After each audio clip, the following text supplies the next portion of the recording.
ধরুন আপনার ব্লাড রিপোর্টে লেখা আছে বিপি 160/100। আপনি ভাবলেন একটু চাপ হয়েছিল, ও ঠিক হয়ে যাবে, কিন্তু কিছুদিন পরে চেস্ট পেন এবং হঠাৎ মুখ বেঁকে গেল, সাথে সাথেই স্ট্রোক। এবার প্রশ্ন হলো এই সমস্যার শুরু কোথা থেকে? আর তার উত্তর আপনার হৃৎপিণ্ড এবং আপনার ব্লাড সার্কুলেশন বা রক্ত প্রবাহ। এই সিরিজের প্রথম ভিডিওতে আমরা আলোচনা করেছি রক্ত কি এবং কিভাবে রক্ত কাজ করে। সেই ভিডিওটি যদি এখনো না দেখে থাকেন, অবশ্যই সিরিজের প্রথম ভিডিওটি গিয়ে দেখুন, কারণ এই ভিডিও তার উপরেই বেস করে বানানো। এই ভিডিওর ডেসক্রিপশন এবং পিন কমেন্টে সেই ভিডিওর লিংক রইল। Hello friends, welcome to Bong trivia. আমি সুমন, আপনার হেলদি থাকার জার্নির ফার্মাসিস্ট ফ্রেন্ড। এখানে সুস্থ থাকা হবে আরো সহজ, কারণ বং ট্রিভিয়া মানেই মেকিং হেলথ সিম্পল। আপনারা দেখছেন নো ইয়োর ব্লাড রিপোর্ট নামের একটা সিরিজ।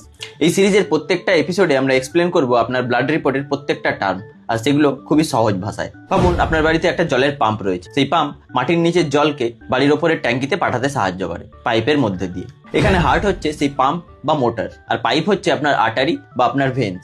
আর এই সিস্টেমের মধ্যে দিয়েই নিউট্রিয়েন্টস, হরমোন, অক্সিজেন, এমনকি ওষুধও সার্কুলেট করে। কিন্তু এই পাইপ যদি সরু হয়ে যায় বা পাইপের মধ্যে যদি কাদা জমা হয়, তখন এই মোটরের উপরে চাপ পড়ে। আর এই সেম জিনিস আমাদের শরীরে হয়, আর এই চাপকেই বলা হয় ব্লাড প্রেসার।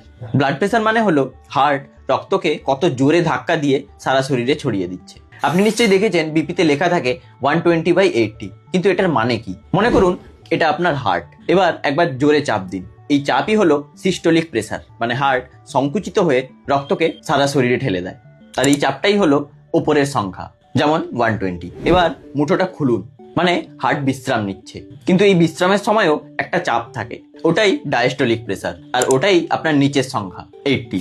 সিস্টোলিক এবং ডায়াস্টোলিক প্রেসার এই দুটো দেখেই আমরা বুঝতে পারি হার্ট ঠিকঠাক চলছে কিনা, রক্ত ঠিকঠাক ফ্লো করছে কিনা। সাধারণত নর্মাল বিপি মানে 120/80, আর হাই ব্লাড প্রেসার মানে 140/90 বা তার বেশি।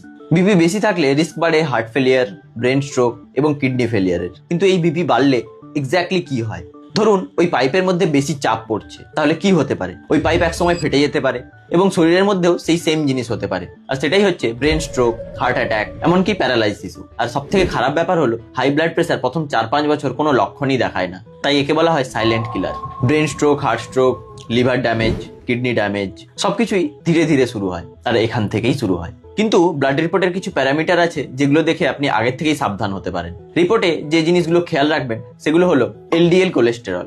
এটা আর্টারি বা ধমনীতে চর্বি জমায় এবং ধীরে ধীরে আর্টারিগুলোকে সরু করে দেয়, যার ফলে রক্তচাপ বাড়ে। এইচডিএল কোলেস্টেরল, এটা হলো ভালো কোলেস্টেরল, যা এলডিএল বা ব্যাড কোলেস্টেরলকে রক্ত থেকে পরিষ্কার করে। নেক্সট হলো ট্রাইগ্লিসারাইডস, এগুলো রক্তের ঘনত্ব বাড়িয়ে দেয়, যার কারণে রক্ত চলাচলে বাধা সৃষ্টি হয়। এছাড়া ক্রিয়েটিনিন, কিডনি ড্যামেজ হলে ক্রিয়েটিনিন বেড়ে যায়।